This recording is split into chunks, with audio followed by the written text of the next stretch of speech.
Las políticas de crecimiento que se han experimentado en los últimos 10 años, para poner un parámetro, siguen reiterando una tendencia, que cuando la economía crece, los niveles de empobrecimiento se profundizan. El 30% de las recaudaciones que hacen las oficinas llamadas a asumir esa responsabilidad, ¿sabe para qué sirven? Para el pago del endeudamiento. El 76% de lo que recauda el fisco en la República Dominicana, 76%, se carga en las costillas de los consumidores.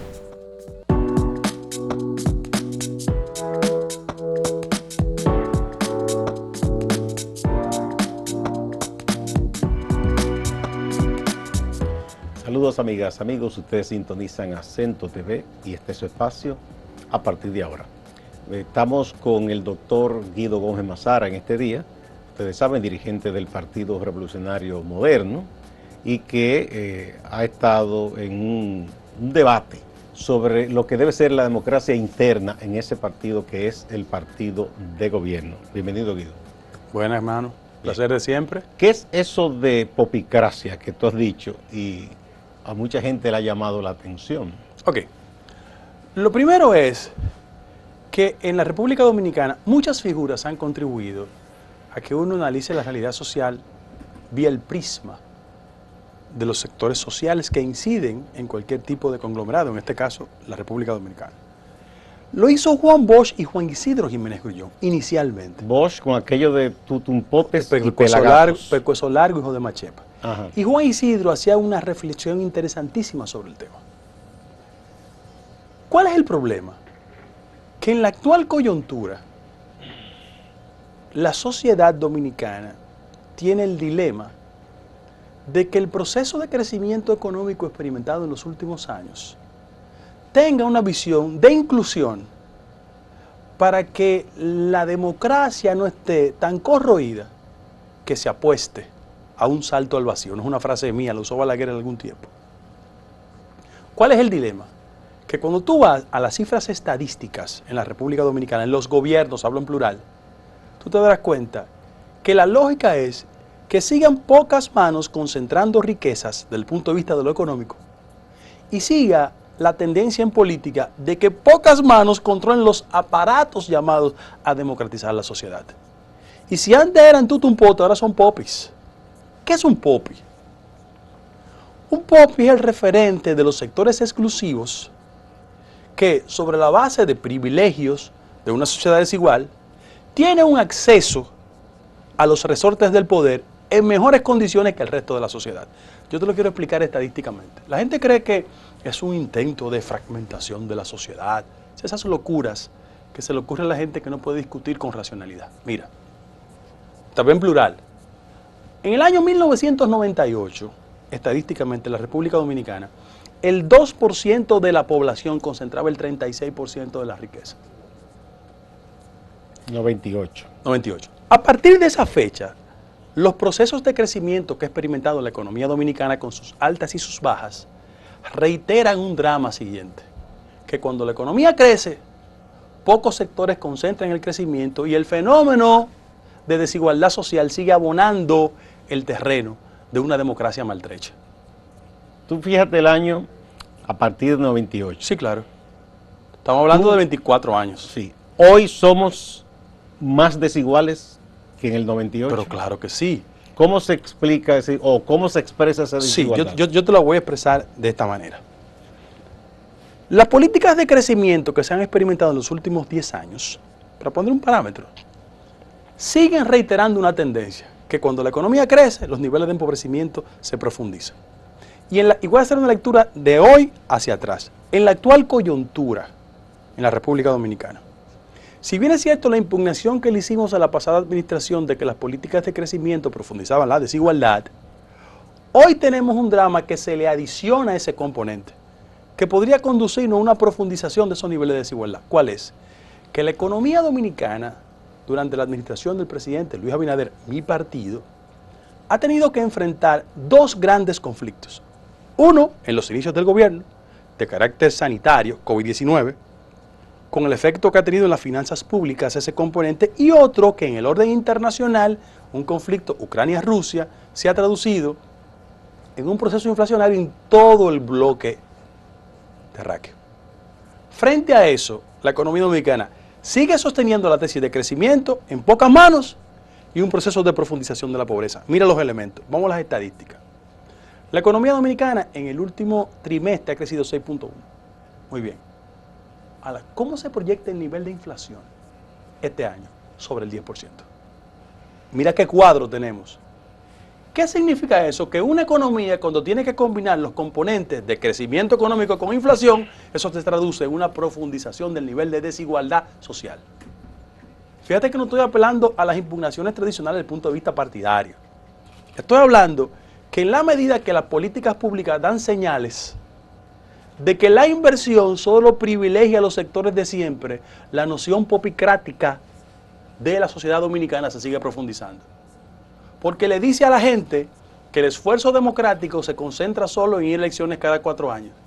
Pero las políticas públicas siguen profundizando el nivel de pobreza de la gente. Datos, porque yo pienso que las estadísticas son importantes para esto. En el país de hoy, del siglo XXI, en el año 2022, el 30% de las recaudaciones que hacen las oficinas llamadas a asumir esa responsabilidad, ¿sabe para qué sirven? Para el pago del endeudamiento. Ojo, es decir, de cada 100 pesos que se generan producto de las políticas impositivas de recaudación, el gobierno tiene que destinar 30 al pago de amortizar los intereses de la deuda. ¿Qué te conduce eso? Que cada día el Estado Dominicano, vía el gobierno, tiene menos recursos para compensar a quienes históricamente han sido tratados con un nivel de desigualdad. ¿Qué hacer? ¿Cuál ha sido la receta típica en América Latina? Que las políticas de compensación a ese proceso de desigualdad, que son las políticas de inversión social, sirvan de freezer de pobres, pero de una forma u otra no provocan que las personas desiguales, marginales, salgan de la pobreza. En el caso específico de la República Dominicana. Fíjate que mi crítica constructiva respecto a mi partido, con el que estoy comprometido, diciendo, miren, ustedes han hecho lo correcto. Yo pienso que lo que ha hecho el gobierno respecto a un incremento significativo de la inversión en política social es una forma de compensar la desigualdad, pero no lo resuelve. Cuando hablamos de política social, son esos programas de auxilio, de asistencia, de subsidio. Yo te lo voy a dar en términos de número. Al 16 de agosto del año 2020, la inversión del gobierno del PLD respecto del PIB era 7%, ahora tenemos 9%. En política social. ¿Cómo es eso en términos prácticos? Si un dominicano recibía el 16 de agosto del año 2020 850 pesos por respecto a ser un receptor de los programas sociales, en todas las denominaciones que existían, hoy te dan 1.650. Si al 16 de agosto del año 2020 los receptores alcanzaban 835.000, hoy tenemos 1.4 millones. Ahora, ¿cuál es el problema? Que esa noción de desigualdad se sigue profundizando porque los programas sociales, si bien ciertos son paliativos, no transforman el estatus de los sectores marginales de la sociedad. No, eso está claro. De hecho, vimos que los famosos brasileños que salieron de la pobreza, tan pronto esos programas se quitaron, volvieron a ser pobres. Entonces, ¿cuál es el problema en términos prácticos? Que tenemos una sociedad que crece y profundiza las diferencias sociales, que se expresan en el nivel de visibilidad que tenemos todos los dominicanos y dominicanas. Yo no sé en qué sector tú te mueves, pero yo quiero dar testimonio de que me muevo en todos los sectores de la vida nacional. Yo estoy percibiendo un nivel de distanciamiento, no solo medido en términos de la inversión de las políticas sociales del gobierno. Ve a las políticas sociales del gobierno y pregunta por qué se está invirtiendo más en áreas, yo le llamo Popilandia, es decir, los sectores exclusivos, cuando la inversión social tendente a insertar socialmente a los excluidos tiene que hacer un mayor esfuerzo hacia esos sectores marginales. ¿Cuánto estamos invirtiendo en la periferia del Gran Santo Domingo y cuánto estamos invirtiendo en los grandes centros urbanos? Primer ejemplo. ¿Qué estamos haciendo en esas comunidades marginales del sur del país, donde los jóvenes sin perspectivas, sin expectativas, no tienen posibilidad de potenciarse y se desplazan hacia los grandes centros urbanos a profundizar el nivel de pobreza de la gente? Las políticas macro, ¿en qué dirección favorecen a la gente? Bien, Vamos a poner un puntito ahí, con todo enseguida, porque me están pidiendo la pausa. Vamos y volvemos para continuar con más detalle de cómo se está invirtiendo en el territorio y respecto a la población.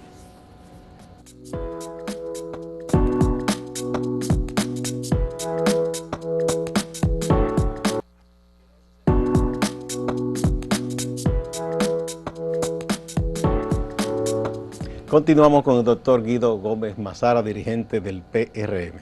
A ver, vamos a ver más detalle lo que tú dices de cómo se invierte según el sector social y el territorio. Sí, por eso yo he dicho que el sentido del cambio no puede ser un eslogan propagandístico. Tiene que ser una acción que realmente transforme a la gente. Se ha quedado en la propaganda. Hay mucho de fascinación propagandística. Hay mucho. Sí. Entonces, las verdaderas reformas son efectivas cuando transforman a la gente. No cuando hacen, escúchame que tengo un medio de comunicación, en los medios el centro de promoción del cambio. Son dos cosas diferentes. Pero vamos a la visión macro. Porque yo quiero hablar en plural, para que no crean que es una carga con mi partido, mi administración, a la cual defiendo, en los aspectos que tenga puntos de coincidencia. ¿Qué ha pasado en la República Dominicana en los últimos 2 años? Por ejemplo, mira, yo estaba leyendo estadísticas sobre la tasa de interés, para que la gente tenga una idea. La semana pasada, la Reserva Federal de los Estados Unidos incrementó un 50% la tasa de interés. ¿Por qué eso es importante y por qué el Banco Central desde... Para que la gente no se confunda respecto al nivel que estaba, ¿no? Perfecto, no es que perfecto, 50%, perfecto. sino pero yo lo quiero explicar localmente para irlo internacionalmente. Sí. Porque el gran problema de la clase política es que entiende que cuando el comportamiento macro de la economía anda bien, eso mejora el nivel de vida de la gente. Y yo digo que no. Esa es una teoría que tienen los que dicen que si los que tienen mucho, ganan mucho, la copa se derrama y le cae algo a los que no tienen. El problema es que una visión. El problema es lo que se ha demostrado en América Latina es que los procesos de crecimiento han ido profundizando el nivel de desigualdad. Y no hay tal derrame. Bien, entonces frente a eso, ¿qué pasó en la Reserva Federal? Bueno, incrementaron 50%, tasa de interés, muy bien. ¿Qué hizo el gobierno dominicano vía el Banco Central? Una política correcta, El Banco Central, entre noviembre del 21 y la fecha, ha incrementado 4 veces la tasa de interés. ¿Por qué eso es importante? En términos sociales. Porque esa es la primera fórmula de garantía de que muchos recursos no se vayan hacia los Estados Unidos. Y cuando el Banco Central, a través de su política, incrementa la tasa de interés, eso de una forma u otra induce a un control en el tipo de cambio, que es el tema de mayor perturbación cuasi psiquiátrica de la mayoría de los dominicanos y dominicanas que sienten que cuando el dólar se le dispara, hay un proceso de empobrecimiento. De hecho, ha habido la apreciación del peso. ¿Tú sabes por qué? Porque en la medida que el Banco Central incrementa la tasa de interés, eso genera algún nivel de tranquilidad. Como acción es positiva. Ahora, cuando tú combines esos elementos con los componentes inflacionarios que vive la República Dominicana de hoy en día, la gente va al mercado, al supermercado, al puesto de Inespre y siente que el poder adquisitivo no se traduce en una mejoría sustancial del nivel de vida de la gente. Ese es el gran problema. Pregúntale a los muchachos, a los camarógrafos, a tus amigos, a tus empleados. Entonces, ¿dónde está el desafío de una gestión como esta? Que yo la defiendo. Yo quiero reiterar que las causas que motivaron el cambio yo lo voy a defender.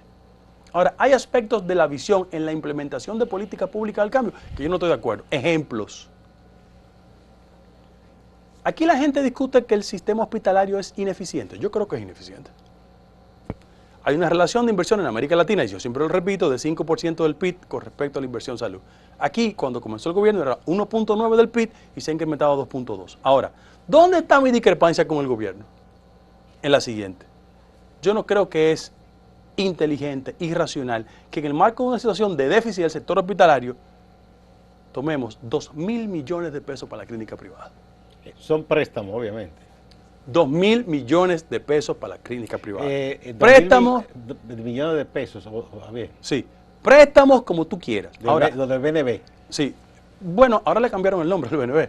Tiene Banco Bandex. Bandex se llama, pero es lo mismo. Bien.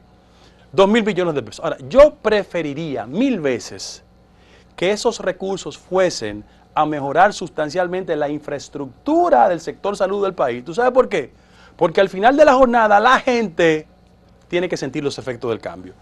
Te doy una reflexión. Si yo vengo manejando por la línea y tengo un accidente y me rompo las dos rodillas, ¿tú sabes dónde queda el hospital ortopédico más cerca? En La Vega, el Juan Bosch. Tú dices si viene por la línea noroeste. La línea noroeste, correctamente. Sí, Mao, imagínate Dajabón, estoy en Dajabón sí, y choqué.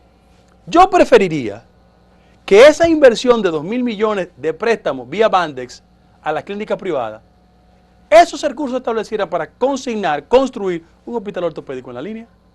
¿Tú ves cuál es la diferencia de visión que tenemos nosotros? Sin dejar de ser del PRM, sin dejar de creer en el cambio. Esas son las visiones que están construyendo un proceso de profundización de la desigualdad y la gente entiende que el sentido del cambio no le ha llegado y que el aparente progreso y mejoría sustancial del nivel de vida de la gente está circunscrito a Popilandia, porque el resto de la sociedad está desconectada de esa noción de progreso. Vamos a las políticas de recaudación.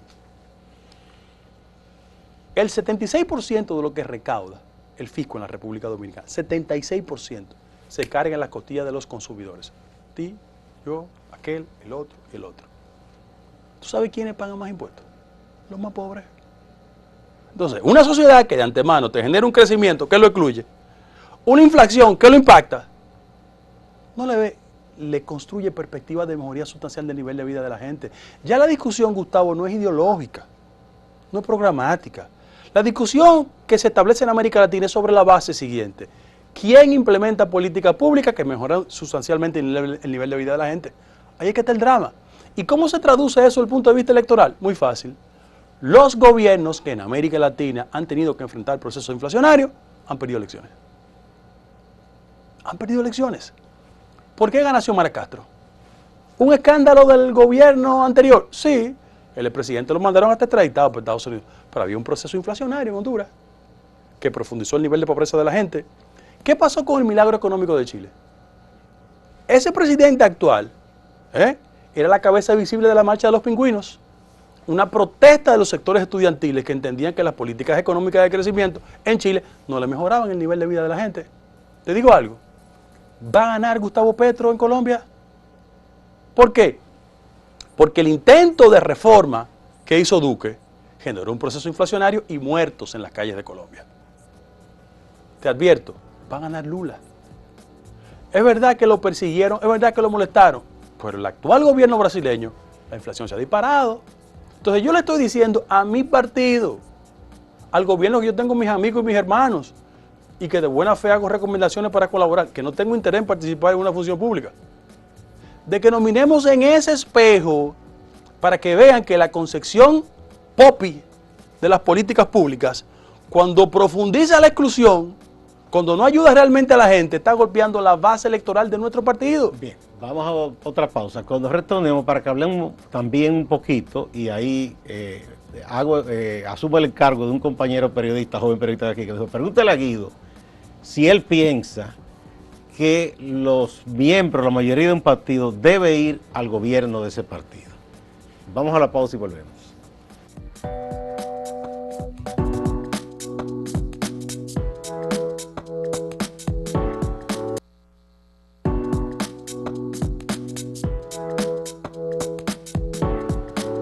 Bien, déjame preguntarte por encargo de un querido compañero de trabajo, Jesús Vázquez, que él me dice... Que no es Chu. No, no es Chu. Él tiene el nombre Jesús Vázquez. Y tiene otro nombre también, que es un personaje de uno de mis cuentos, me lo dijo en estos días. Bueno, el caso es que él me dice, él cubrió una de las ruedas de prensa tuya más reciente, fue por nosotros, y él dice, pero tengo una inquietud, porque Guido habla un poco también de que la gente como de la base del PRM, que no ha sido empleada, y él dice, pero, y se supone que todos los miembros de un partido deben tener un empleo cuando su partido llega al gobierno. Ok, vamos por partes, miren. Bien. Como en el país no hay una propensión a la discusión de las ideas, la gente o es amiga del estigma o de la manipulación. No es el caso de Jesús. Pero tú me das una gran oportunidad para desmontar esos alegatos. Yo estoy diciendo y repito que en toda sociedad democrática el éxito electoral se traduce en una retribución importante a la gente que contribuye con la victoria. No por el empleo puro y simple, es porque en el diseño de las políticas públicas tiene que haber un nivel de coincidencia para implementarla desde la función pública. Cuando ganó Biden, en Estados Unidos, la mayoría de los funcionarios vienen del Partido Demócrata. No, yo creo que eso es indiscutible, ¿no? Cuando Macron retiene el poder, pasa lo mismo. Cuando gana el Partido Socialista Obrero Español, pasa lo mismo. O sea, las sociedades con un nivel institucional y de civilización política retribuyen. Yo no estoy diciendo que se asalte el patrimonio público, no estoy diciendo eso.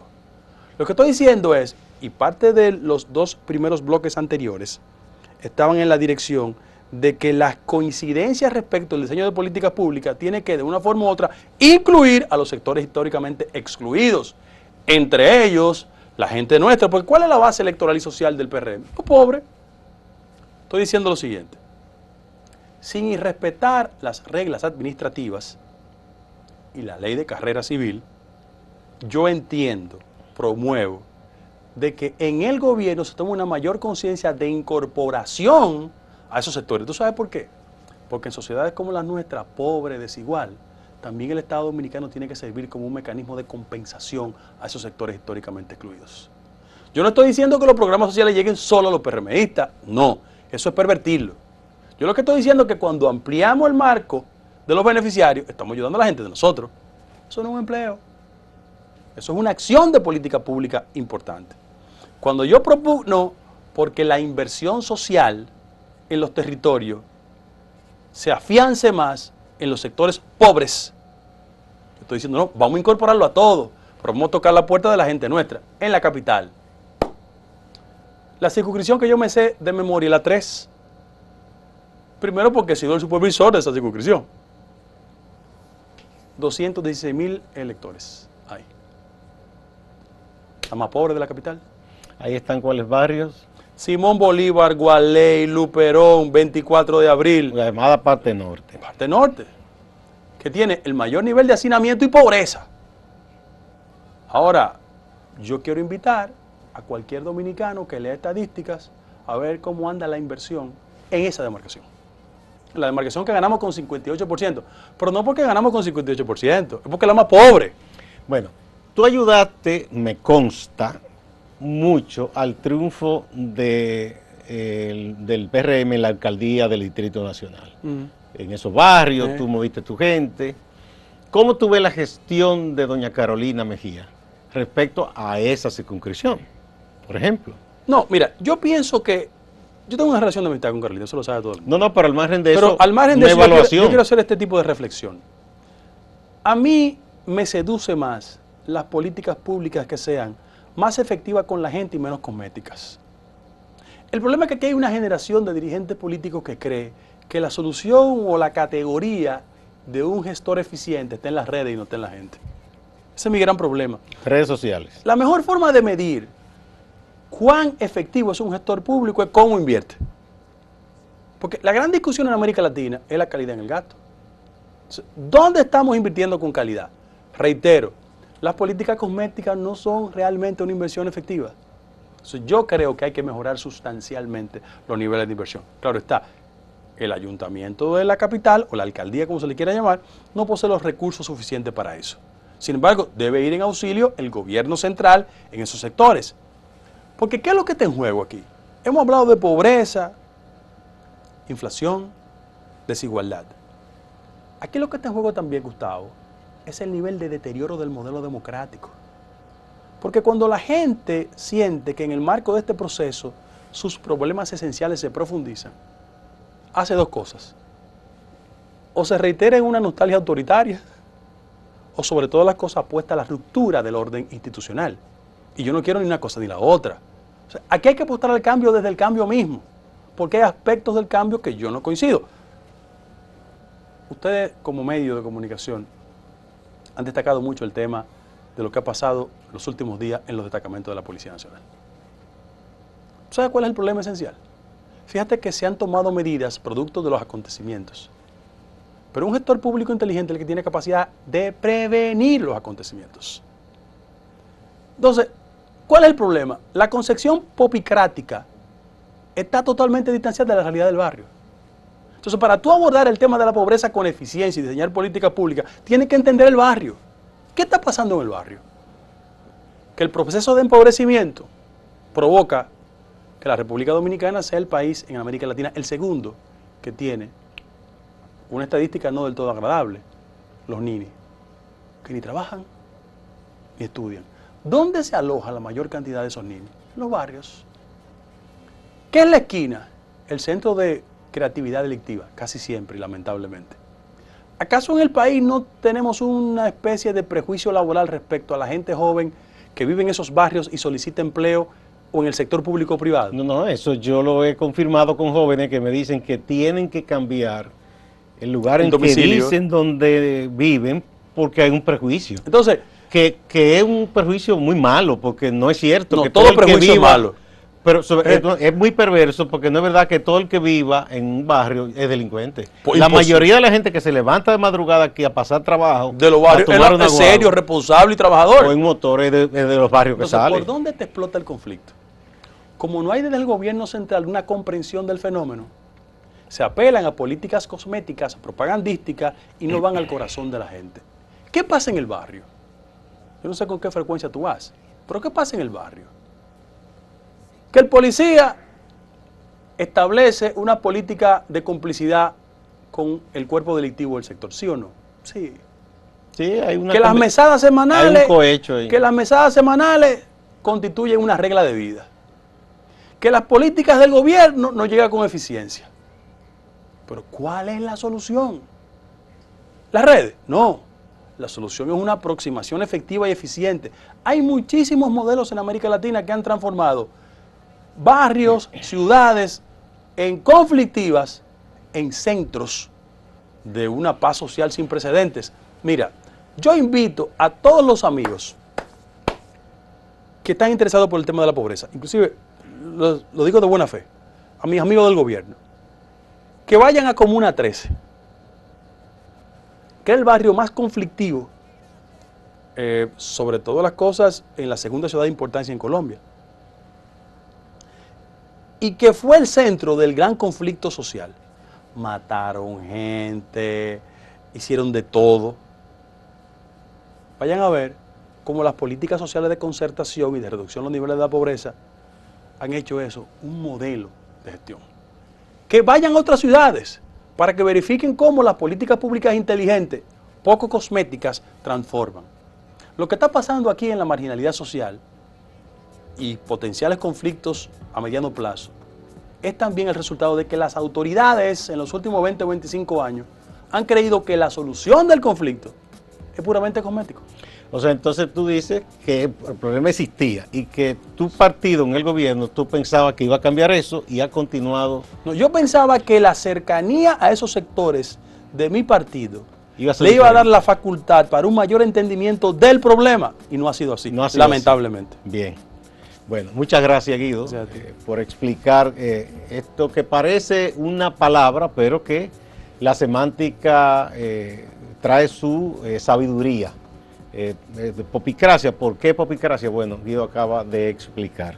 Muchas gracias. Gracias a ti. Igual a ustedes, amigas y amigos, no se vayan que hay más en Acento TV y Acento Portal.